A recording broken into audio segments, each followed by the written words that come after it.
It's time for this week's episode of Brandon Sports Talk, featuring in-depth interviews from those who are trending in the world of athletics. And now, here's the host of Brandon Sports Talk, Brandon Pate.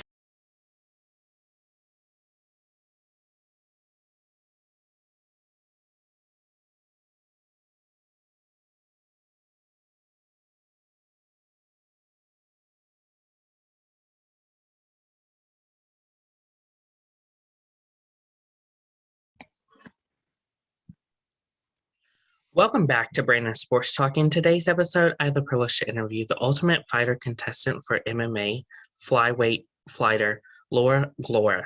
How are you doing today? I'm doing well. Laura Gallardo. I know it gets kind of confusing, so just so other people, when they hear it, it's Laura Gallardo. Can you talk about, of course, how you knew that you wanted to get started in fighting professionally? Yeah. So just the way it came about, it's not something that like I woke up one day saying, "Oh, I want to do this." I grew up and I went to college. I thought I was going to become a doctor. I thought I was going to become a pastor. I thought like all these things, and then I stepped into a jiu-jitsu class in high school, and I immediately loved it. It was something that I had never experienced before in sports, being able to move with somebody, against somebody, around somebody. And I just thought it was completely mesmerizing. I stopped a little bit, went to college, and in college, got back into it obsessively. Like I think I knew MMA was in the backdrop because I would watch MMA fights, but jiu-jitsu was just way more enticing. And I started competing a lot. I won worlds as a blue belt in no-gi, and then won worlds as a white belt in gi and stuff, and then kind of just realized that, and this was before all the slapping jiu-jitsu that's going on now, that at that moment that's all they were offering were these competitions, and I loved the sport, and I realized, oh man, I want to learn more. Like I just want to get into it even more. I want to learn other martial arts like Muay Thai, boxing, kickboxing, like catch wrestling, like all these things. And I went to my coach and I'm like, hey, I think I want to do MMA. Could you guide me?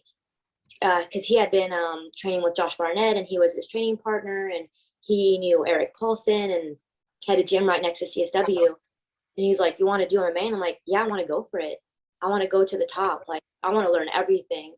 And that's when it started. Like after I won World's Blue Belt no-gi, I was like, I just can't only learn jiu-jitsu. I need to everything else.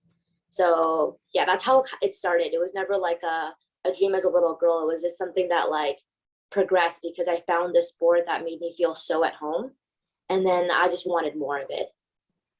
Of course, what was that process like getting involved in mixed martial arts? The process was it was easy and difficult because here in Southern California there are so many schools for mixed martial arts. You have your Gracie Bajas, you have your Gracie's, you have like all these other independent gyms. So you have a lot to choose from. But I think going to a school and then getting situated, it becomes a little harder just also because I'm a girl, and some men don't respond well to women who are very competitive, especially in the practice room. So in the beginning, it was a little bit more harder just because I didn't know how to approach men who wanted to train with them, and they just weren't being great training partners. I've been in like a high level competitive wrestling, and I wrestled practice wrestled with men, and I mean I wrestled in the practice room with men who are at a high level national teams, and they can move with me because they know how to move with me. And the difference between that and then a man who just wants to use his strength against you and doesn't let you work. And I think in the beginning it was very much like that, where I was so competitive, I was going so hard, I almost felt like these men in the room wanted to put me in my place. But I think as I practiced more and as I competed more, put my place in the mixed martial arts world, like people started seeing that I was like actually kind of good, and I was serious about it. I wasn't just in it just to have fun. Like I wanted this to be my life. What's the transition like from you obviously growing up and getting into it, and obviously having to go to LA to train? So my transition, growing up and getting into it, like I said, it was very like a fluid transition. It wasn't one day I woke up, I said I wanted to do this. It was, I found it, I moved in it, and then everything just started growing. It was a little difficult just because in high school I just did the normal sports. I did like cross country. You know, I wanted to be in the WNBA, but I'm 5'1", so that didn't work out for me. I was in track. It wasn't until my senior year, and then, you know, I took a break after my senior year. Then I was 23, so I kind of jumped into this mixed martial arts game kind of late compared to a lot of the girls who at least start with one martial arts at like 7 years old, you know, 5 years old, or even like 10 or 12. But the whole progression was beautiful. I feel like it always is as it's supposed to be, you know, like I found it at the right moment, I found it at the right time, and it's benefited me so much. Was it like obviously competing for the first time in your first competition, March 2017? March 2017. Is that my MMA fight? Mm-hmm. Okay. My first amateur fight, because I also want to talk about my first ever competition experience in jiu-jitsu, because those are two different experiences. You know, I had never done one-on-one combat sports. It's always been team sports. So going on the mat for my first jiu-jitsu tournament, which isn't a fight, it's just jiu-jitsu tournament, right? It was a different experience going up against someone who wanted to, like, I thought wanted to kill me, you know? Like that was like a whole nother intensity I had never felt before. And I lost my first jiu-jitsu match. And I walked off the mat and I was like, fuck this, like, ah. And then all of a sudden, like I turned it around and I'm like, man, this is awesome. Like these girls are powerful. These girls are intense. Like these girls are out for blood. This is what I want to do. And it even inspired me even more to like go back and learn, go back and, you know, get better. Now going into my MMA fight, it was a different experience because I had experienced someone, you know, wanting to come at me, wanting to come for blood. If anything, I had done so many wrestling tournaments before that and so many grappling tournaments that being in the experience before my fight was a little bit more calming. Like I knew how to regulate my breath. I knew what I was coming, you know, I knew what was coming. You know, walking down and seeing the cage, that was a whole new experience. And then stepping in the cage, it was scary, you know, like having someone try to hit you as hard as you can. But, you know, going in the cage, I know that I have skills that I can trust. And I have an accumulated amount of work that I put in, like hours and hours, that I can also trust. So going in the cage, I was just like, okay, let's do this. And I just let my body do the work. You know, I just trusted my body to perform, and it did. Thank you, body. What was it like going through the Challenge Absolute Beatdown with Sadie in 2017? The Challenge of Absolute Beatdown with Sadie. MMA, right? Mm-hmm. It was crazy. I mean, most of my fights I go in and I expect the best from my opponent, and she brought her best. It was an awesome fight. Of course, how was it like the following year competing in 2017? So after 2017, I think I still took some amateur fights, and then I think I became pro late in 2018. But it was just an experience of like, okay, these amateur fights, you never know when you're gonna get them. You know, I was a high level wrestler back when I was fighting in amateur, and a lot of opponents were dropping. Like one opponent would drop out, another opponent would drop out.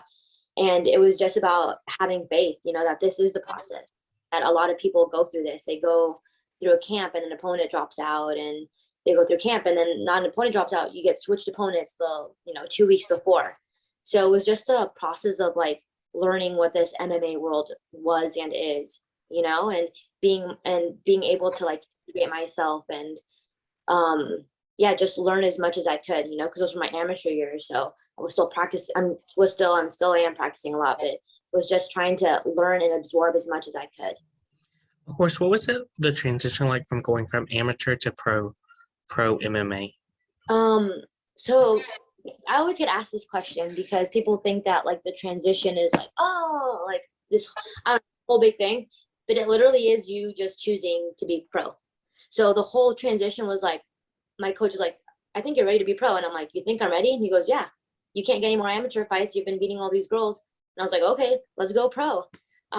So I took as much as I could for my amateur fights to get as much experience. And then I went 5-0. And then after that, it was just kind of hard to get fights. So the transition was smoothly. I think the caliber of fighters that I fight at professional level is a little different. You know, I have to come in a little bit more prepared. I have to do more research on my opponents.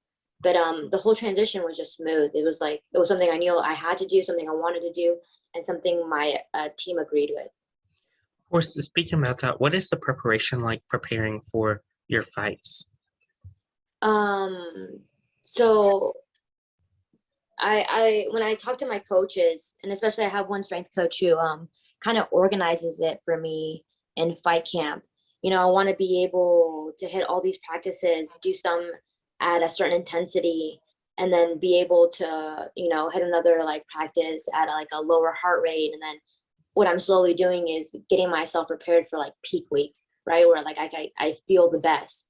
So I tighten up my nutritionist, you know, I'm my nutritionist, a nutritionist who gives me like a certain amount of macros to eat on my rest days and my work days. So I'm not overeating on the days that not doing as much. My strength and conditioning changes. I'm now no longer moving heavy weights. I'm doing more plyometrics or more jumping or more. We have these machines called like super cats, and I'm moving my body in different ways so I can prepare myself to move swifter and faster. And then also I just kind of let go of the outside world almost, you know, where like if I know I have an opponent in front of me and I know the contract signed and I know there's a date, I care less about what's going on out there. And I try to control as much as I can as what's going inside my house and inside like my head and my mind. You know, I take these fights very seriously, and it's almost like a devotional act, you know, like I want to prepare myself the best, you know, and I want to come in with like clear mind, clear spirit, clear soul, like, and I know that if I can do that, I can bring the best like out of me. So I just take it, I don't know. I always find it like a spiritual experience where like you prepare yourself so much and you let go of like all the sugar, all the things that used to distract you. And you're in this like zone where you know you're going to beat somebody and then you come out changed, you know, whether you win or lose, like that whole build up to the whole camp and the whole build up to the fight, like teaches you so much about yourself. What is the process like on contract day? On contract day, like when I sign? Mm-hmm. It's not a big process. You know, I get the contract, I read over it, my manager reads it, he emails it to me, I sit down and talk to my coaches, and then, you know, we sign and we go like, okay, let's go. Like she signed, I signed, like, let's do it. What is that feeling like when you get to go face to face with your opponent for the first time leading into that fight? So that would have to be like in weigh-ins. It's a very like raw, like primal experience, right? Because we're showing up, we're weighing in, none of us, like both of us are almost starving, right? Because we have been cutting for so long and then we had to cut that extra water weight. So it's like you have this like fire burning inside of you of knowing that like, man, this girl has my lunch, like this girl has my dinner, like I'm about to eat good because I know that I'm gonna, you know, just come in there and like mess her up. It's and I love it, like my heart rate goes like super fast, and instead of like moving with my heart rate and like doing something, you know, I have to stay calm, like I have to be composed, like I have to stare her in the eye, like I have to let her know that like just with my gaze that I'm here to fight, I'm here to win, I'm here to just, you know, bring it to her. So it's a cool experience seeing your opponent for the first time. You know, it's like you have so many thoughts going through your head, and then you just realize like, okay, I got this. You know, I don't care what she looks like, who she is, like I have this. Of course, leading into weighing days, how many days, months, or weeks do you have to cut your weight before the weigh-in day? So people usually get confused with like cutting weight and losing weight. And lately I've been really good at like hovering around my weight. So I like to stay within 10 pounds of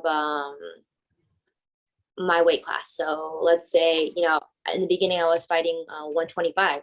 So I'd start camp at 135. 135, maybe 138. So that whole process, I maintain my weight. I'm not really looking to like lose any more weight. I'm looking to maintain. And then I cut 10 pounds of water. So I do a 5-day water load, which is like I start with 2 gallons, 1 gallon and a half, a gallon, less than half a gallon, less than half a gallon. And then that in itself, I put so much water in me that I lose like around 3 or 4 pounds. And then the rest of it, I do the day before or the day of, and I either step into the sauna with my sauna suit, my sweats, get a good sweat going. I hop on the treadmill. I either do a walk or a run depending how I feel, and then I hop in the sauna, try to get as much water out, and then I step out, and I usually just make weight like that, just being able to get the last 5 pounds of water out of me. Of course, what does it mean to you to have MMA fighter behind your last name? It's a surreal experience. Like I said, as a little girl, like I didn't know that this world even existed. When I was little, I had a Selena club. I don't know if you know who Selena is, but she was a Mexican artist, passed away. But I admired her so much, and then I also, wanted to be in the WNBA. So like, it's a very surreal experience to, sit here in the present moment and really see that, whoa, I went after it, and I went after it with my whole heart. And it was just something that I found and I loved, and I took care of it. Of course, after the weigh-in and stuff, leading into the fight, what are some of your workouts and routines that you do preparing right before the fight? So what are my workouts and what are my routines? So after my weigh-in, I drink a shake that's like 30 to 40 grams carbs, maybe 15 grams protein, like just sip on that or down it depending on how my stomach feels. I'll wait like an hour, and then I'll put carbs and protein in. I try to stay away from like fiber and like fats just because it breaks down a little bit, or takes slower to break down in your system. I rest for that day. I don't really do anything. I just, depending on how much I cut or feel, like I'll just every 3 hours, like eat something, but make sure not to overeat, right? Because your stomach has shrunk that you don't want to like pound it with all this food. And then the day of, I'll wake up and do like a little stretch or a little like sweat out or just move my body in a way that like wakes it up and lets it know that it's like game day. Also really got into like, some breath work. So I'll maybe before I leave to the arena, I'll sit and do some some breath work and breathe and fill my body with air. Of course, after you get to the arena, leading into your fight, what are some of the things that you do once you arrive to the arena? I sign in. Most important thing is I go into our designated room and I look for a spot to sit and like chill. And I try to get like the one that's like away from everybody else, that looks like it's like my separate own like little nook. For example, when I fought for CFFC, Chicago, in Philadelphia, I just went underneath the table. There's like a table there, and I brought like I brought a blanket from the hotel and a pillow, and I just put it underneath the table with my pillow, and I just like chilled there until it was my fight. Just because you're around so many other fighters who are fighting and they're getting ready, and then they're coming back into the room with like a win or a loss, and I just don't even want to bother with that. Like, I feel bad that my corner is either winning or losing, but I don't even want to focus on that. I just want to be able to focus on like the fight ahead of me. So I just kind of like find a place, put my stuff down, have my snacks there, get my headphones on, and just zone in. Of course, what was it like fighting in the CFC? It was fun. It was a very cool experience. I wish I could have done more fights for them. The promotion was, I think it was coming off like another year COVID. It was my first time since COVID being in an arena where there's so many people. I fought for Invicta, there was no people, and then I fought for Combates, there was no people, and then CFFC, there was people, and then walking out, you could hear everyone screaming, and it was just like, yeah, this is what fighting is. It was fun. I loved fighting for them. Of course, speaking about that, what was that like, obviously, getting to fight where no fans were allowed to come and then versus when fans are allowed to come? So when I fought when there were no fans, it was a very eerie experience, walking in, hearing nobody. It was just felt like dead, Um, it definitely does something to you if you're not used to it. But like I had wrestled so much that like I was used to the experience. Like I would come out, I would hear nothing, and I was like, okay, that's fine. Like, don't hear anything. Like, doesn't even matter, I'm not here for the people. I'm here for myself. I'm here because I choose to be here, and I'm here because this is what I want my career to be. But like I said, hearing the fans, it like hypes you up. So when I fought with CFFC and I heard everyone the walkout song, and then I could hear my dad because my dad was finally able to go with my brother, it like filled my heart, and I can hear voices that I recognize, especially family members or friends who I'm close with, and they're there watching me. I'm like, thank you for being there. Yeah, so it was good. It was fun and exciting being able to have everyone back in the crowd. Of course, how is it like, obviously, having fans ask for your autograph and get photos with you?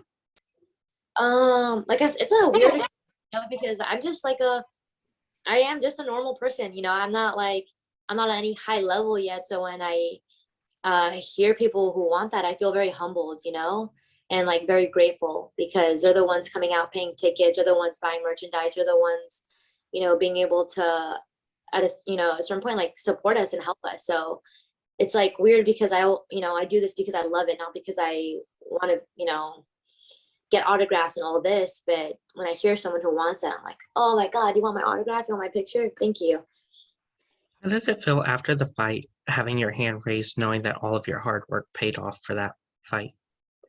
Yeah, it's like a breath of fresh air, because during camp, then weigh-ins, and then waiting in the room to fight, it's not like you're holding your breath, but it is a feeling of like getting ready and just preparing yourself, and like just reminding yourself that you've done everything you could. And then when you go in there and you fight and you get your hands raised, it's like, oh, I fucking did it. Oh, it's like you have finally the chance and the opportunity to just kind of like relax like completely and just enjoy yourself, and not even have to worry about your opponent, your food, your anything. Like all the hard work is done, and now it's just time to like rest and recuperate. What are some of your favorite memories and moments fighting in the MMA? One of my favorite one of my favorite, I always clump wrestling into it because it's also like a martial art, I feel, and I've done it for a little bit longer than MMA. So one of my favorite experiences in MMA was when I went to go make weight. I think it was in like Wyoming or Illinois. There's no sauna rooms available. So me and my coach were like driving gym to gym, trying to find a sauna room, trying to find like a place to sweat in. But it was so hot outside that, we went to this place, it was closed, and there was a pizza place next to it. And my coach went in there, and he goes upstairs, and there's a second story, and it's so hot. So he asked the pizza place if we could cut weight on their second story, because no one was using it. It was just like a place where people could, host parties. So I'm in there putting in my sweats, doing my jump rope, doing my routine to cut weight, and I'm smelling this like good pizza. And I was just like, it was kind of good because I was like so mad that my coach like chose this place to like for me to cut weight. But I'll never forget it. Like, I can't believe I cut weight at a pizza place, And then for my MMA, my favorite experience, I think, must be, having my family there and having my family see all my hard work. I think is beautiful. I'll always remember that, and then being at every fight. And then just recently, I've been having my boyfriend corner me because one of my coaches, wasn't available. But we have or he has an emotional support dog, and we've been able to get her. So she's been in the corner with me. So having my little dog in the corner with me and in my room is like, oh my God, I love it, dude. It's like everyone is so nervous, everyone is so worried. Some are composed, but I'm here like petting my dog and having a good time while other people are fighting. And yeah, so I think being able to have my dog with me, my family with me, those are my favorite moments. Of course, looking back at it, what is it like, obviously, knowing that you lived out your dream of making it into the MMA? I get filled with so much gratitude, and also this experience of like awe. Like, I can't believe that I did it. It's not an easy world to thrive in. It takes a lot of work, a lot of dedication. You're alone most of the time, like putting the work in yourself. And yeah, you have your team, and your team is there for you. You only see your team like, a couple hours a day. The rest of it's on you. So being able to say, I don't even think I've done it yet, like I know I'm in this MMA world, but I have so many goals that I want to achieve that doesn't feel like I'm there yet. It still feels like I'm in the process of becoming and in the journey of it. So, but it feels surreal. Like I said, I wake up and I'm always grateful for this experience, and also grateful that my body can put up with so much and deal with so much, because if it wasn't for my body, like I wouldn't be able to do half of the things. I'm grateful that everything's intact and I feel good. Who are some of the people that you look up to in the sport of MMA and UFC? Um, you know, it she wasn't my first choice before I met her, but now having met her, I would have to say my coach, Juliana Pena. Before it was Khabib, because Khabib's a badass, and he's like fucking monster. But Juliana Pena, she's a fucking monster too. And she's so dedicated and so passionate, and her work ethic is like, I went to go train over there in Chicago, and she is go, go, go, go, go. And not only in, her in the practice room, but also out of the practice room, with her interviews, with her doing this for fans. And she also has the time, or makes the time, to be with her daughter. So seeing a woman who's a mother, who has a daughter, who's in this very like male dominated sport, being able to do so much, accomplish so much, and she just has this passion. Like, I love training with her. Every time she steps into whether it's like weightlifting or grappling or like MMA class, it's like this, like, let's go kind of spirit. Like, I can feel it from her. And yeah, I admire her so much. She's a great athlete, great fighter, super intense. Like, yeah, she's up there on the list of people I admire for sure. What are some of the things that you're doing now to prepare to make that jump to the UFC level? So they're not like huge change, because everything I've done is getting me there. So if everything I'm doing is working, there's no need to change. If anything, I think I'm just tightening up a little bit more on my training, being a little bit more specific on the things that I realize that I have holes, in my game. Like, but besides that, nothing has really changed. Like I said, what I've done has gotten me here, and it's worked. So I'm gonna keep doing it. And then if I see that it's not working, that's the time where I make a change and adapt. But so far, it's just making practice, eating healthy, going to sleep early, making sure I get some sunlight in throughout the day, making sure if I practice really hard, I rest really hard, So it's just about being able to balance everything and keep moving forward. So what are some of your future goals in MMA, and who would you face next? So in the Ultimate Fighter, I can't say, because you guys have to tune in and watch. So that I do have a fight coming up. I think it'll be maybe in 5 or 4 weeks. I'm not sure how they're scheduling it, but I have a second fight. I'm in the semifinals for the Ultimate Fighter, so please watch. But obviously my goals, I came into the Ultimate Fighter a little bit light. I was fighting at 125. I'm short, so I made the decision to go down to 115. If I'm in 115 division, I want to fight the best. Right now it's Carla with the belt. I want Carla, I want someone in the top 10. I want someone in the top 5. I want, to go in there and put a stamp in it and put my name on it. Like, I want to succeed, I want to be world champ. And I don't want to be world champ just one time. I want to be world champ 2 times, 3 times, 4 times. Again, however many times my body is willing to give itself, to the sport. So I want to do big things. I don't want to just go into the UFC and be another name on the roster. I want to go in there and fight with the best and be the best. What advice would you give college wrestlers looking to make it onto the professional level? I would say find a gym that you can transition your wrestling to MMA, and find a gym that you feel comfortable in, and a gym that supports your goals. And surround yourself with people who have the same goals. Like, you don't want to be with friends and in a group of people who are just weighing you down and who are pulling you and telling you, let's go here. Like, if this is really your goal, it's hard, going from wrestling to MMA, because for most wrestlers, they wrestled at such a high national, like Olympic level, that when they go into MMA, the grind is still on.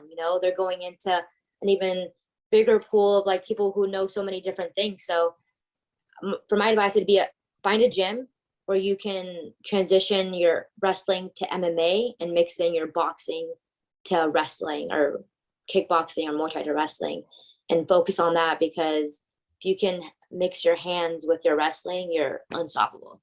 What advice would you give future women looking to get into UFC/MMA? So for women who want to get into MMA in general, whether it's to, just lose weight, work out, hang out with friends or anything, I would say just find it, just find a gym. A lot of people think that it's hard to be an MMA fighter, when in reality, all you do is you find a gym, you find a coach, and you say you want to fight. And then when you feel ready, you say, hey, can you put me on, or find a card for me where I can fight? And that's as easy as it gets. There's no huge process. So for any woman who wants to go out there and fight, or wants to at least dabble in MMA, find a gym, and if you're scared to go in there because there's mostly men, bring a friend or bring someone who you feel comfortable with, being in that room and, learning all those new techniques. For someone who wants to get into the UFC, I say, train as hard as you can, with respect to your body and listening to your body. Be dedicated, be disciplined. You got to have this relentless character in you, because there will be losses, you will face failure, and you will always have, not always, but there'll always be something in the way, and you just have to learn to go through it. You have to learn just to be able to get up and dust yourself off, because this sport is unforgiving, and there's so many things that can happen. So I would just say, if you're in MMA and you want to get into the UFC, keep at it. There are going to be some days where you feel like nothing is happening, but I promise you, by you just stepping into the practice room, and by you just, going through your routine and doing it religiously, it adds a lot to the journey. It's like the baby steps that count. It's always the baby steps that count. So yeah, just keep at it. That's great advice. Where can my listeners find you at on social media? So I'm on Instagram at Blessed Laura. I'm on Twitter as La Jefa, and I'm on Facebook as Laura Gallardo. Oh my gosh, so many different handles. I just realized that. But I'm mostly on, and I'm on TikTok as well as Blessed Laura. So I usually use TikTok and Instagram more than I use anything else. Thank you again, Laura Gallardo, for your interview, and best luck in your future in the MMA Flyweight category. Thank you so much for having me. I appreciate it. Thank you. You can find Brandon Sports Talk on Facebook at Brandon Sports Talk, Instagram at Brandon Sports Talk, Twitter at Talk_Brandon, and you can find me on YouTube at Brandon Sports Talk. Don't forget to like, comment, and subscribe. Thank you again, Laura Gallardo, for your interview, and best of luck in your future. Thank you. You've been watching Brandon Sports Talk. Please feel free